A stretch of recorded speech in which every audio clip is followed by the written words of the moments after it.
ॾाढी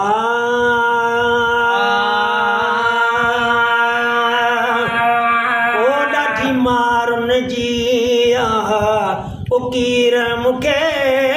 ॾाढी मारुन जी जाओ कीर मूंखे नथी मोकल ॾे तकदीर मूंखे ॾाढी मारुन जी कीर मूंखे ओ ॾाढी मारुन जी उकीर मूंखे नथी मोकल ॾे वो तकदीर मूंखे ॾाढी मारुन जी भला खाजे हाँ जन खाई दस ऊंचा वेस वगा भी न पाई दस भला खाजे जन खाई दस ऊंचा वेस वगा भी न पाई दस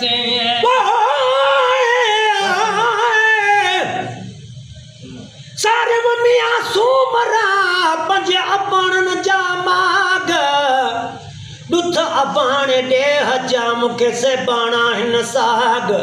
चङी कर हिन चन सां जो वतन वारे जवाग दिल ते अथम दाग खंडूं तुंहिंजो मिया सूमरा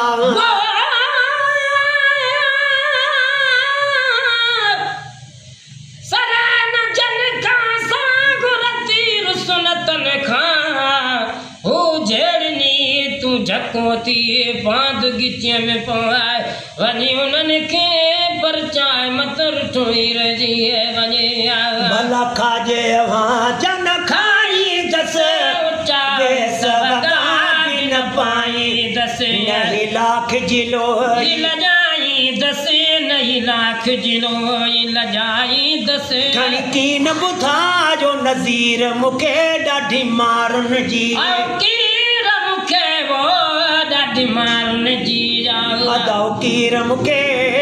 नथी मोकल ॾे वो तकदीर मूंखे ॾाढी मारुन जी फरमान इहे कि न फरमायो मुंहिंजी गैरत खे छो थियूं शर्मायो फरमान इहे न कि फरमायो मुंहिंजी गैरत खे छो थियूं शर्मायो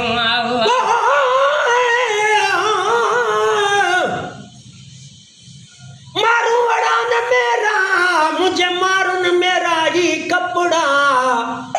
उथन आधी रात जो कन भिटन ते भेरा मुझे मारुन जाई मेरा वनी छोली दस शर्मी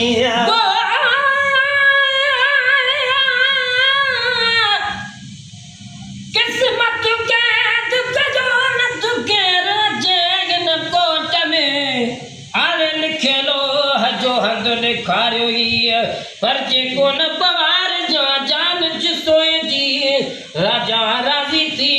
मारुन मिले मोहार ही आया कैद किस्मत क्यों के दाह दिया जो त झांगन जे जीजा केड़ो जिया पैती खून लिंगन जो पान पिजाबो पैती खून लिंगन जो अदा पान पिया दही चाकू सां ॾिसो चीर मूंखे ॾाढी मारुन जी कीर मूंखे वो ॾाढी मारुन जी मूंखे नथी मोकल जे वो तकदीर मूंखे वो ॾाढी मारुन जी फरमान इहे कि न फरमायो मुंहिंजी गैरत खे छो तूं शर्मायो फरमान इहे कि न फरमायो मुंहिंजी गैरत खे छो तूं शर्मायो फरमान इहे कि न फरमायो मुंहिंजी गैरत खे छो तूं शर्मायो न कजियर मूंखे हित दफ़नायो न कजियर मूंखे हिते दफ़नायो छो तूं तानन जा हणो तीर मूंखे ॾाढी मारुन जी कीर मूंखे वो ॾाढी मारुन जी अदाओ कीर मूंखे नथी मोकल ॾे वो तकदीर मूंखे ॾाढी मारुन जी सतियूं माव ॾुखन लाइ अदा छॾियो ॼणे अञा अव्हां थियो पुछो तोखे छा थो वणे माव ॾुखन लाइ छॾियो ॼणे अञा अव्हां थियो पुछो तोखे छा थो वणे मूंखे कुझु न वणे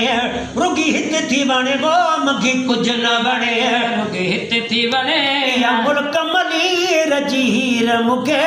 अधूं रात मलीर मां अधूं रात मलीर मां अबाणन ॾो चकर आई लैया जा अजो रात मदीर मां